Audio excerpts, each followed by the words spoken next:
Welcome back to the official Young Hunger podcast, and today we're in the heart of Belfast to talk to a man who needs no introduction here in my home city, starting his business amidst the troubles when Belfast was a different place, and turning it into a Michelin Star Empire with multiple establishments across the city. We're extremely proud to welcome on the man himself, Mr. Michael Deane. You are watching the official Young Hunger podcast.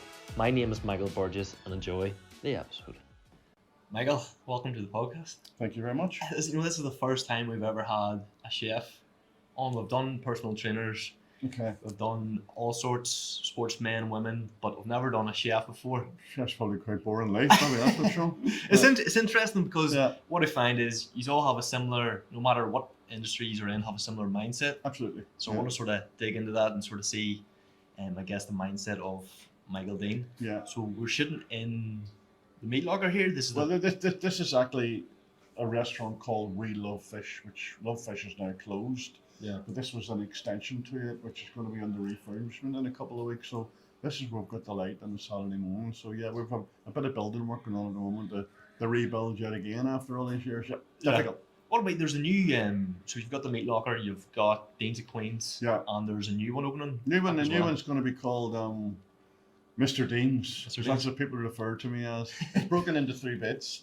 It's going to be a traditional bistro, which will cover a lot of international food.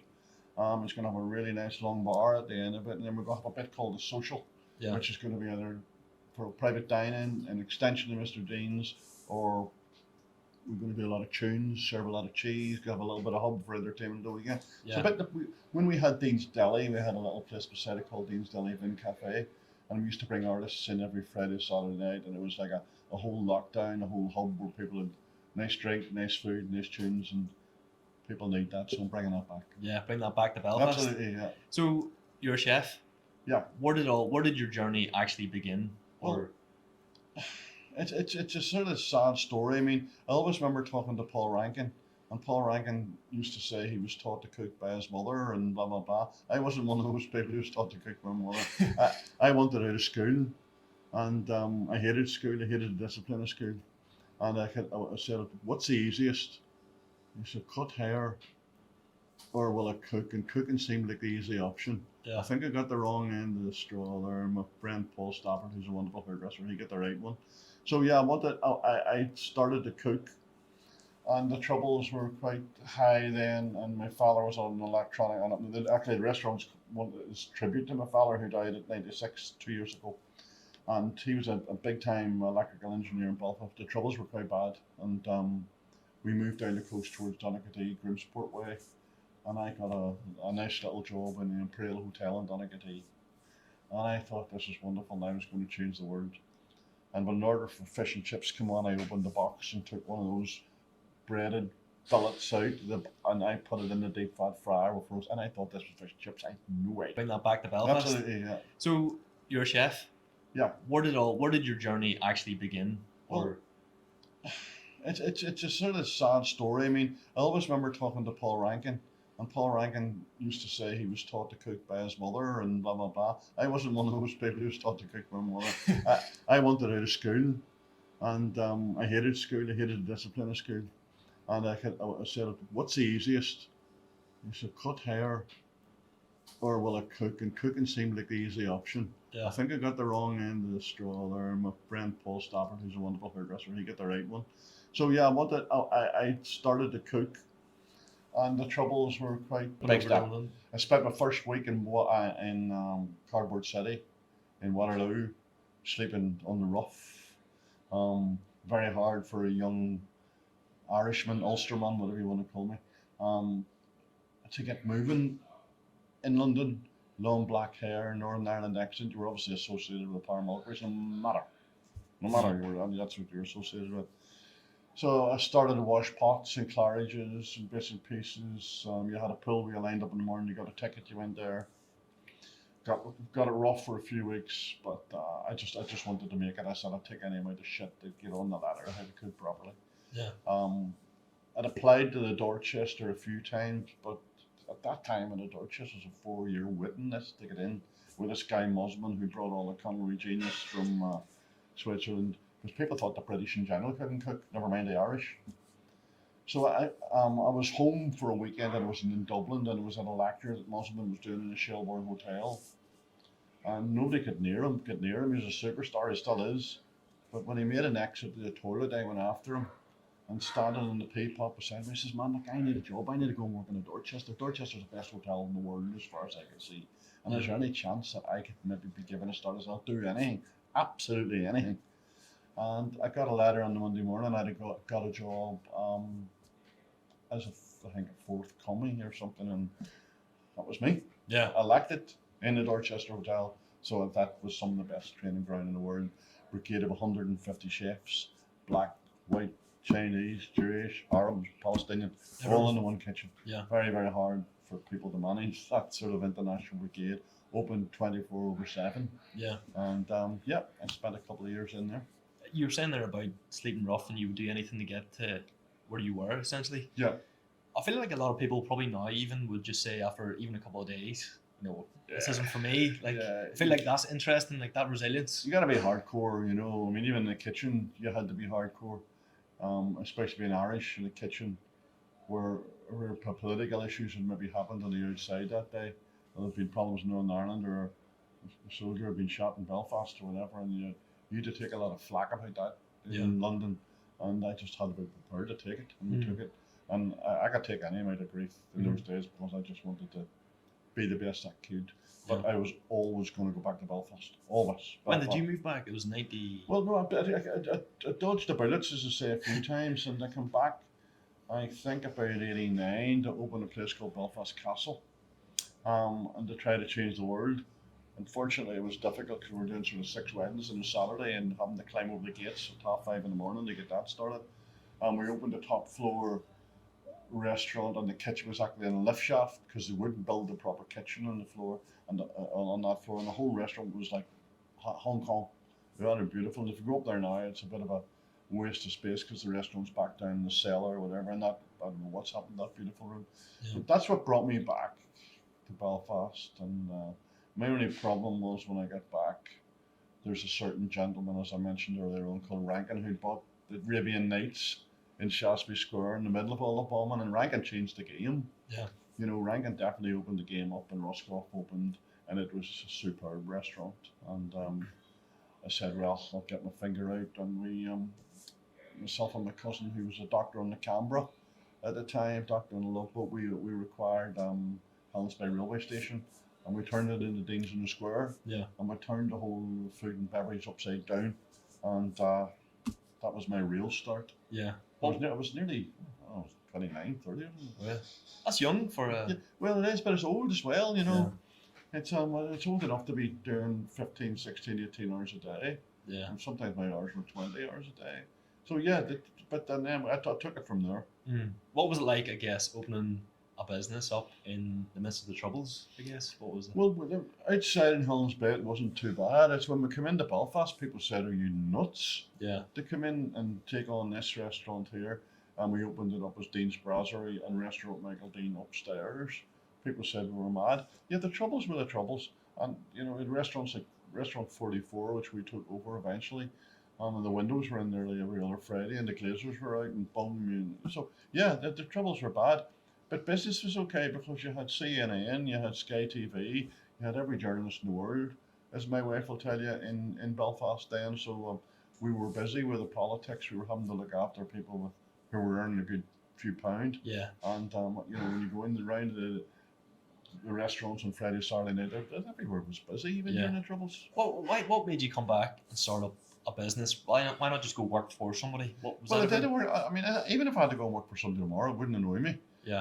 As long as I could had a bit of freedom to. I like people. I like looking after people, and my object is to put something nice in a nice glass, put something nice on a nice plate. Yeah. Nice music, nice environment. Because restaurants make the world go round.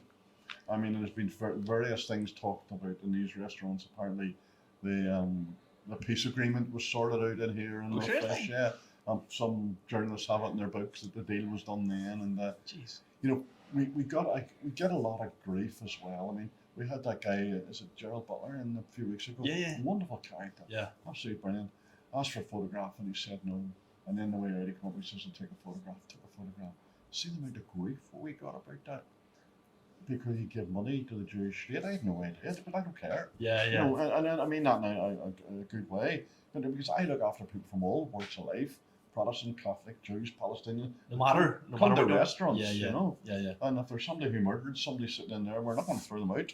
Mm. You know, that's just the way it is. Yeah. And over the years, we've had Jim Gray used to come and sit in here and have sausages. He was sitting beside the chief constable, Ronnie Flanagan, and that's what makes restaurants tick. It's the people in it, not me. It's the people that come to the restaurant. Yeah. And How does it feel seeing the same faces come back? Is that but like a... there's some people. The plus thing to me, there's some people who are tourists who come in the door and say, "Oh, this is very good for Belfast." And I say, "What I mean? This is all Belfast is very good." But some people would have come back to lunch, dinner for 3 or 4 days in a row. So that says to me we must be doing something good, something right, you know. And I said, "Oh, have you not tried such and such and blah blah blah?" And they, we quite like it here. Yeah. Talk to me about the Michael Deane brand, and I guess where the actual inspiration from that came from. Yeah, well, we've just done a complete rebranding of Mr. Deane's with the guy Alan Marks who does all my brand stuff, and Brian John Spencer would do all the branding for the wine bottles. We've got this wee man called the Deane Man, which is my nickname in school. When we were inventing the house wine, we went out in the vineyard in France, and we were saying we'd call it Deane's House Wine. I said, no, it's got to be funny, it's got to be commercial, people got to buy a second bottle. Yeah. So a friend of mine had a restaurant in Dublin called Chez Bino. My nickname in school was Dino, so the wine became Chez Dino. And we drew a wee funny cartoon man hammering the grapes and pops. So that was the first part of the branding with regards to that. So we got, then we went on to Malbec, then we went on to Prosecco, then we went on to all sorts of things. And all the little drawings of the man are all quite comical. Yeah. But the new branding has become on Mr. Deane's is about, it must be 20 years ago. Oliver Jeffers painted the 4 portraits of suppliers, and Oliver now very famous in the UK. But we have the portraits, and there's one of Walter the Fishman, which was in the National Portrait Gallery for a year. There's one of myself and me and Marco, my son. There's one of Dennis Lynn, who died in a quad-bike accident who owned Finnebrogue, and one of our wine waiters. So they became the attention to detail in the restaurant. The painting of me and Marco was fronting the new restaurant, and it's quite chic, quite good. Yeah. And Oliver Jeffers is a superstar as a painter. Mm. It's a wee bit more serious than the wee man you see in all the bottles. But, Yeah. There you go. I'm at Michelin Star for 13 years. 25. 25? 25. I read 13 on there. People tell lies. 25 years. They didn't always belong to me, but they belonged to a restaurant. Sometimes Right. belong. Well, nobody knows who they belong to. They belong to the chef, belong to the restaurant, whatever they Yeah, do. yeah. And yeah, it's been up and down, been a few hiccups here and there, but 25 years, and I think it was probably, it may come again. Like, Yeah. you know, if the word changes again, you never Yeah. know, but it's very difficult now probably to say to somebody you're going to pay 100, 120 quid, and you're going to sit there for 4 hours, and I'm going to tell you what they eat, and that was our sort of formula. I mean, it could come again, but at 63, I'm not so sure. Yeah. If I have a young gun with young blood and no ego, we'll definitely Yeah. look at it. And I've had some great boys come in here and cook, help us keep the star, and blah, blah, blah. And yeah, I'm not going to say a bad word about Michelin. I've enjoyed having a star holder for all those years. I won the Mentor of the Year for Michelin last year, and Michelin have been very good to me. I think they have put me up to where I try to want to be. I remember when I left the Dorchester Hotel, executive chef Anton said to me, "It's not about getting the star; it's what you do with it." Yeah. And I tried my best. Yeah. I've had a few hurdles, knocked a few hurdles down, but I'm at 63. I'm still here. I'm happy. Yeah. What's the sort of, I guess, plan? Are you sort of, you're 63 and you're going into another Absolutely. branch, you know what I mean? Yeah, It's yeah. just, So what else would I do? You know, Yeah, sit, on well- the beach in Portugal and get drunk every day, and I'd probably live about 2 yeah, years. it's funny. It's 63 and still going, still Yeah, striving, still. Yeah. I think that's a trait I guess you need for success in any game. I think experience is wonderful. Yeah. You know, experience is absolutely a wonderful thing. But you need the youth as well. You need the youth to help you. Yeah. Bring along, because things are different and food has become different. I try to keep my eye on the trends. I also try to keep my eye on tradition. And I think that's what's built it. And it's because of our attention to the focus around the detail is why we're still here. You know, you get these young guns opening a restaurant overnight, and most of them are gone in a couple of years. Yeah. And I wouldn't want that to happen to anybody. I love to see people progress. And my job is to make the next generation of chefs, waiters, restaurants better than they were now. Yeah. And I'd like to be in a fly on the wall in 50 years Yeah. to see what restaurants were like. Yeah. You know? But tell you what, I actually have a quote of yours here. And you say, I thought this was really interesting, but you say, I put my success down to my award-winning team of dedicated professionals in providing the best of local food, cooked in flair and served to perfection. Yeah. How important is it, or how do you find the team? Like, how do you find that the right person for the right job and having that team full of talent? Yeah, well, I mean, a lot of them have come through our ranks that have been here 10, 15 years. Some people fit the mechanism, some people don't. Yeah. They have to have a reasonable background, have to have flair, but they have to want to cook, and they want to have to work, and they have to have sort of passion for the job, passion for wine, passion for humanity, and passion for connecting with people. Like you can tell that in 10 minutes. Yeah. Hard to tell what they're going to be like in 5 years' time, but it's very easy to see if somebody fits the role. Very easy. Is it? Do you think it's like that for every industry, or do you think it's? Well, I think that hospitality is a unique industry. Yeah. But I always say to people when they come through the door, you're always going to have a few pound. You can travel. You'll have money in your pocket. You'll probably have somewhere to sleep and you'll say a word. What other industry is going to give you that?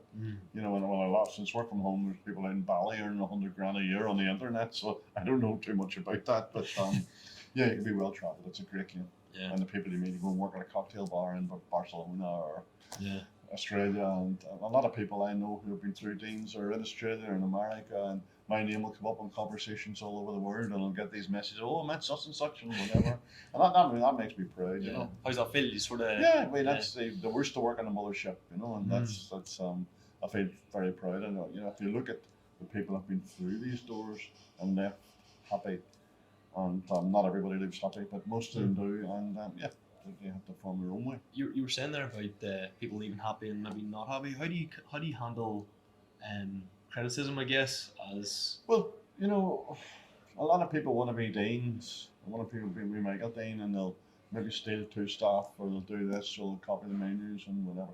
I'm not better. You know, I'm not better at all. If people go on and do better in Deanes, well, that's fine. I mean, really, at 63, I should be about number 6 or number 8 in the packing list. I don't know where we are now. Yeah. And I love to see good restaurants. I mean, my ex-manager, he went on and he bought Ox with Stevie in a wonderful restaurant. You get a lot of good stuff happening in town, and I'm glad to see it. Yeah.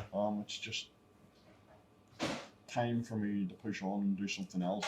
Some people come up and some people won't. Yeah, I love that. I love the pushing on mentality and the sort of not stopping. And yeah, well, I mean, the trouble is the bank making windows that small, they can't get back out. You know. Yeah. Well, a lot of people think probably at 63 they're probably eyeing up retirement, or they're trying to, you know, put the foot off the gas. Yeah, but then I don't know what would happen if I did that. You know. Your head would just go. Yeah, I mean, I could probably do something smaller and bed and breakfast in County Kerry or something. Yeah. I just don't know if that's me. I've got a property in Portugal which I try to go to now and again, and it's very close to the water and seafood and nice white wine, and if I can get there now and again, I'm happy. Yeah. You've been at the top of your game, and with regards to chefing, probably in Ireland, you know, that high caliber. Yeah.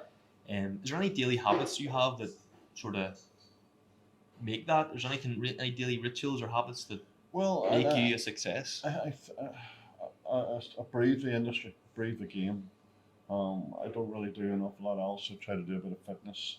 I just love food, I love wine, I love the people, and I just keep the focus. There's a lot of people say, how do you switch off? The key to switching off is don't.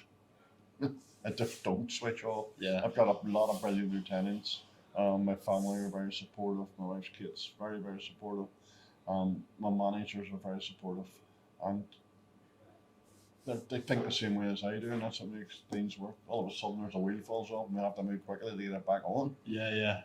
How does it feel, I guess, being like you're the main man, like everything comes through you? And... Oh yeah, but people call, I don't really feel like that, but people who call me that, and they call me the Bodie Daffy and the Guru and all this and blah blah blah, and all sorts of cliche names. But at the end of the day, the buck stops with me. Yeah, that's it. Like it's in any business, the buck stops with the person at the top who borrows the money and pays the wages. And I think I got a lot of respect from most people, and that most respect for people in the industry, even though I'm very outspoken. in the industry. I was very, very outspoken during COVID. Um, Very hard to go on the media every day and fight with a medic about death, But the thing I felt about it was that hospitality wasn't to blame for COVID, Mm. but it seemed to get a certain amount of backlash, and hospitality was the killer.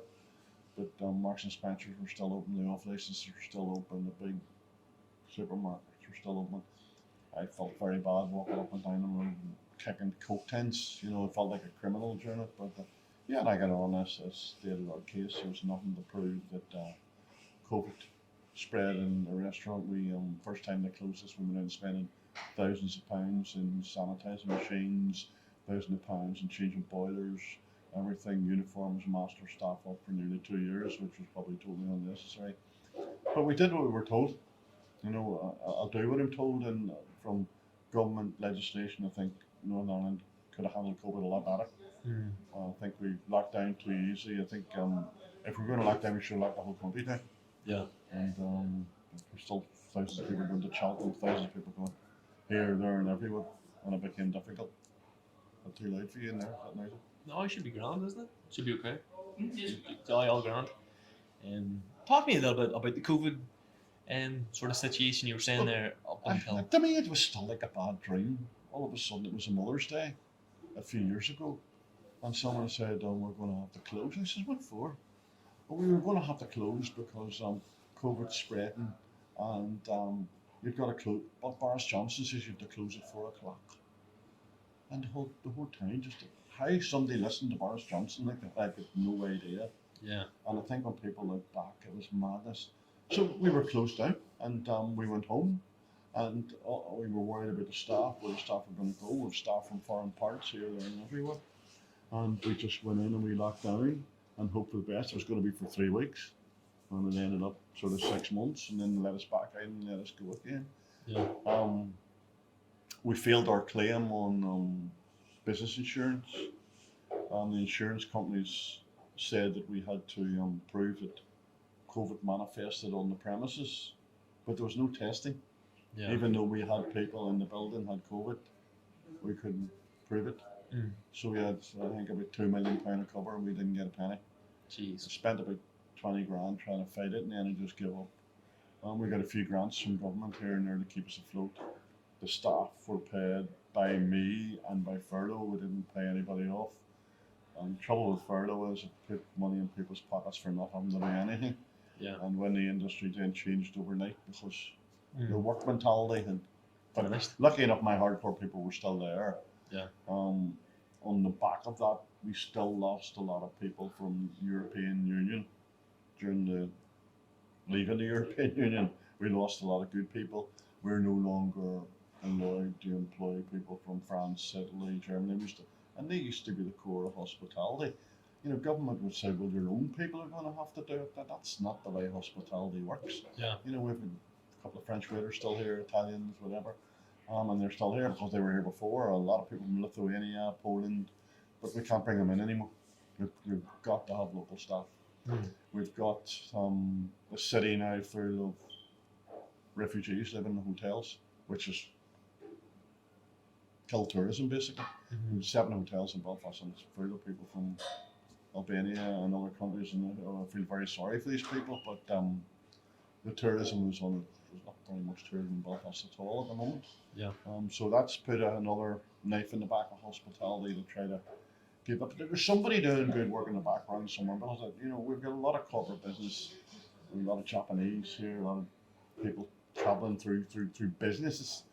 So things aren't too bad. But it's bound to be one of the hardest industries to work in, and you just gotta be thick-skinned. Yeah. And there's days when I could just, we've had a lot of problems over the years with inland revenue and stuff, and with the tip scandal, when the inland revenue come in and say, Gordon Brown had this thing called Operation Gourmet, and the inland revenue come in one day and so we need to speak to your trunk masters. Trunk masters are people who pull the tips for the staff.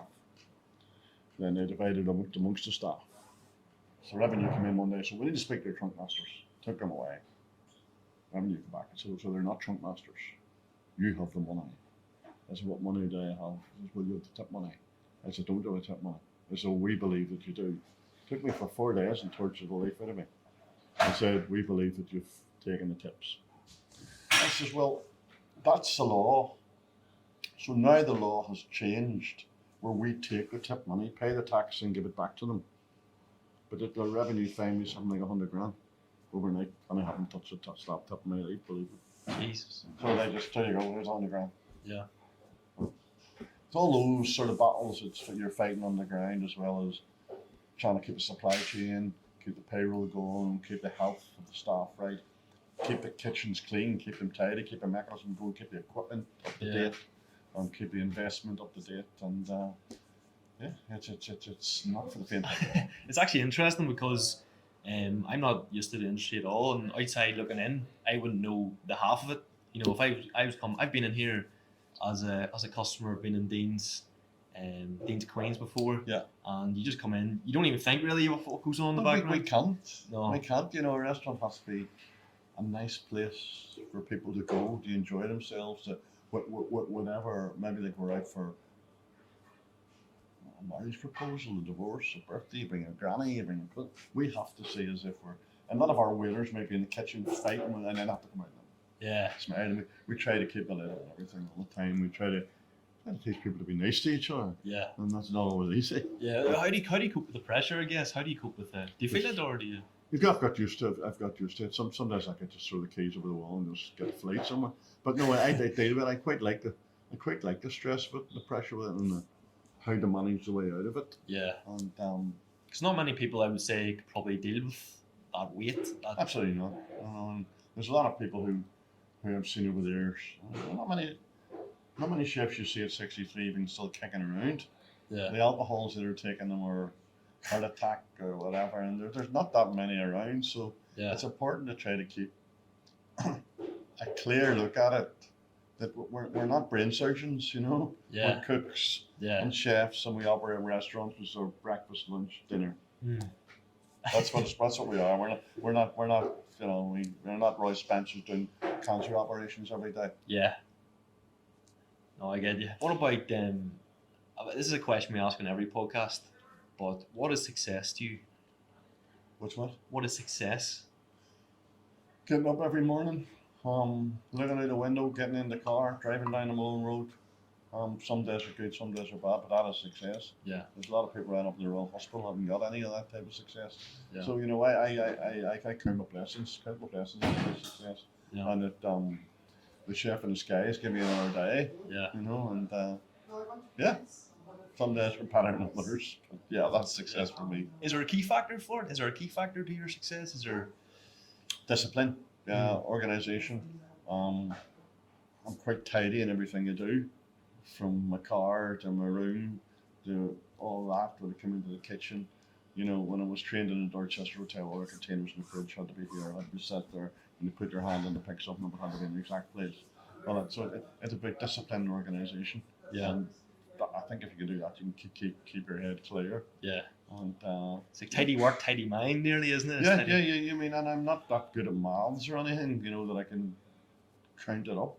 Yeah. But yeah, and you know, with food, if you've got 20, 30 orders on it at one time, and I try to orchestrate the orchestra, and we'll have this, we'll have that, we'll do that, and that's you know, most people would have a clue where to start about that. You know, people cooking their lunch on a Sunday and they're different type of cooking. What about like role models? Was there anyone you looked up to whenever you were starting your business? Was there anyone you were like, you know, I want to be like? When I mean, Musselman in the Dorchester was definitely a key figure. Albert Roux, people like that. I mean, I'm very fond of know people like Gordon Ramsay very well. My son's called after Marco Pierre White. What are they like? What are they like in real life? Good guys. I know Gordon, and Gordon's an international superstar now. Marco went a different path, but they're both absolutely top UK guns. And now they were sort of probably getting on a wee bit, and you have the other areas starting, Jason Atherton, people like that, cooking on an international level. Yeah. How they were able to do that, I have no idea. It was me trying to take Belfast on was hard enough. How they've been able to do it, that is beyond me. Yeah. Absolutely. was that a wee bit of inspiration? I guess like working or like talking with the likes of Gordon and Yeah, Marco. I've done a bit of work with Gordon, and I've met Marco a few times, and we all have the same chain of thought, really. Yeah, You know, work hard, learn the basics, and the rest is up to you. You know, and how you develop, and how what time you put in, how much time you put in, and what you really want. Not everybody wants to be a Michelin star chef, 1, 2, 3. Some people are happy enough to a brasserie, a bistro, authentic, whatever. You know, so there's lots of all different types of cooks out there. yeah. What about like when you're not working and when you're not? I like to eat. Yeah. I like to What do eat. you do when you what do you do to relax? What do you do to Well, chill? Or, I don't really relax. I exercise a bit. I like to go to other restaurants. Not that many. I like to go to London. I have a place in Portugal I like to go to. Yeah. I get in a taxi and I'm there in 15 minutes and I'm on my terrace and that's it. But I'm still on a computer. I'm still on the. I'm still thinking nearly. Same as yeah. that when I'm talking to people all the time. I'm watching people all the time. I'm looking at the figures. You know, Yeah. it's all about numbers, I'm afraid, and that's one thing in Marco, right, would say, you know, once accountants are involved, it's over, but that's not true because you need the accountants to be involved. Yeah. And if the accountants aren't there, you haven't got a business. Yeah. But you ever think about doing your own TV show or anything like that? Well, I did. I was talking about this the other day. I did a TV show years and years ago in UTV called Off Your Trolley. And it was going into the supermarket, putting stuff out of people's trolleys and take it to their home and cook it. But a fella called Lloyd Gossman stole the title of it. And we had that World Court procedures in against him, so that sort of put me off the TV bits. I did MasterChef when Grossman was on it. Yeah. And I've done a few bits and pieces over the years, but it's not really me. No. You know, my name's on the door, and I really like to be in the restaurant or close to it anyway. Yeah, because not really me. I've done my research and like you do a lot of podcasts and you do a lot of promoting and I do a lot. I like to promote the industry, not just to promote himself, but to promote the people in the industry. Promote Belfast. I still think Belfast has a long way to go. But there's a lot of nervousness around the industry that I don't know, I suppose it's pre-troubles. It still hasn't really come out of where it should be. We're still a long way behind Dublin. Yeah. A long way behind London. But it's still a terrific city with terrific people, a terrific restaurant, a terrific offering. You know, when you look at the city from above and look at the greenery around it, I mean, it's absolutely splendid. Yeah. But we need to work harder. Yeah. And so every day I get up myself, work a bit harder at that. Yeah. What does the future look like for Michael Deane personally? Who knows? It's just hard to say. More of the same. Yeah. I think. I probably wish I had got more involved in fast food or something when I was younger. Because things like that turn me on a bit. I mean, when you look at McDonald's is probably the most consistent food product in the world. It's the same as Tokyo as it is New York. Yeah. And how you get that level of consistency, friends alive, you know me. And if these chip baskets going up and down automatically, and you know, so I look closely at that. I look closely at everything in the food industry. So no, I don't know the future. I don't want to try to guess. Would frighten the life out of me, I think. Yeah. Would you rather sort of just work in the present and just, you know? No, I mean, what I'm doing now is to completely, it's a new sort of call for me, even though it's old. It's a bit of nostalgia. It's bits I used to do and dishes I used to do. I mean, I went in the kitchen the other day and decided to cook a pepper steak like we used to. Yeah. In a frying pan and push the peppers into it, flambéed it with brandy, put some cream on, and then you know, so a bit of nostalgia around it. I have a few Asian dishes we've introduced, and the whole thing will probably be slightly different to what Belfast has seen before. Yeah. And so it's new but it's old. Yeah. So that's me. I tend to rattle things and yeah, I love that. Yeah, well, I tell you, I know you're opening soon. I've got a last couple of questions here, but I really want to pick your brain. Where do you sort of envision the growth of the company in Northern Ireland? I think there's a lot of very smart people in Northern Ireland. You know, there's a lot of companies doing very well, but I think they need help through government with tax, corporation tax growth. Yeah. But there's a lot of, you look at some of the companies, Kenos, blah blah blah, and Northern Ireland's flying.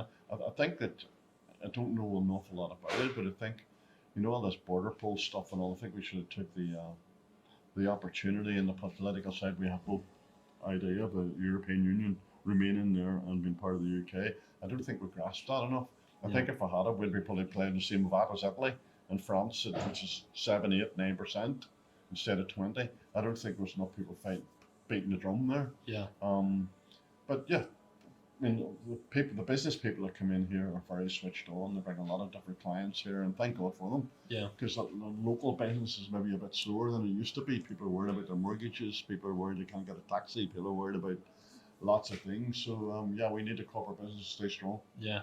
Keeps the flow coming. Keep the there, mechanism going. Yeah, and you know, if you come in here tonight at 9 o'clock, there'll be people swinging off the ceiling. Yeah. You know, the place will be packed, and that's what we do. And I just love the buzzword of a busy restaurant. Yeah. And it's just The hustle and bustle and the movement. Yeah, and trying to keep it tight, and my guys are very good at it. Yeah. Thank God. Tell me this here, like even listening to you earlier saying that you went over to London and all, and you slept rough for a wee while and all, chasing that sort of dream and passion. Mm-hmm.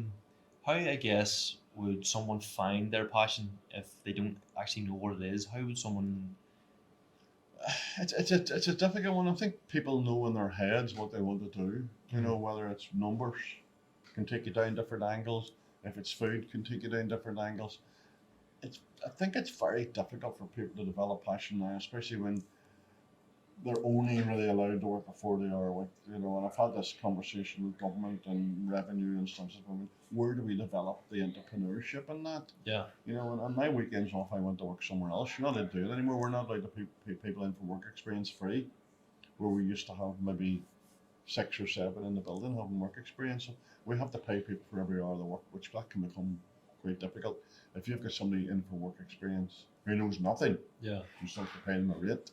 Yeah. Some. You know, so Yeah. and not that I begrudge that, but you know, when people say to me, you know, about a 40-hour week, I've never worked a 40-hour week. I still don't. Yeah. You know, and the revenue will turn around to me, who pays your wages over time? I said, you need to work it out yourself. Yeah. Yeah. Because I work as long as it does to do the job. It's 18 hours, 20 hours. Because I hear a lot of people saying, "Oh, I can't wait till the weekend to." What are the weekends going to a restaurant? I feel like there's a difference in mentality somewhere there. Absolutely. Do you know what I mean? There's I don't know. Yeah, it's just something I picked up. Yeah, well, that's the way people's minds are programmed. You know, they'll finish. What was people using after COVID? Oh, twat. They use the word twat. I said, what does twat mean? They say we work Tuesday, Wednesday, and Thursday. Tuesday, Wednesday, and Thursday. That's twat. We'll be off Friday, Saturday, Sunday, and Monday. Yeah. Yeah. Like fuck. Like, well, what do I do? We're earning enough money to spend that. Yeah. So no, I don't get. Let's work to the weekend and let's go out and drink 25 shots of this and do that. Yeah. I'm sure there's other people manage their time a lot better. Yeah. Was that ever you? Did you ever love going out and socialising and that type of thing? We still do. And the hospitality staff go out together. But I try to remove myself a lot from my own staff, so because they can't really behave when I'm there. But yeah, no. On edge, nearly. I'm not a great social animal. Round a table with people out for dinner, yes, I would be, and you'd probably hear me complaining about everybody else. But no, I'm not going to the pub, going here, going there, and having a few pints. I never got that. No, I never got that. Some people live for that nearly. Yeah, some people just can't wait for Friday to go up to Chelsea and drink 20 pints of Guinness. Yeah. You know, they can't wait. Michael, I've got one more for you. But if a young man or woman, this is something we ask in every podcast, but if a young man or woman came up to you on the street looking for advice, I don't even mean in terms of the hospitality industry, just in general, and they're looking to find success the same way you have, what would you say? I would say sit down and have a good think about it. Get yourself a glass of water and think it really through. And if you're going to do it right. If you're going to work in a restaurant or a bar or whatever it is where you're going to work, go and work for the best people in the field. You don't work. There's too many chefs that went to work in a Mickey Mouse operation and they're still Mickey Mouse. Yeah. You know, try to work for the best.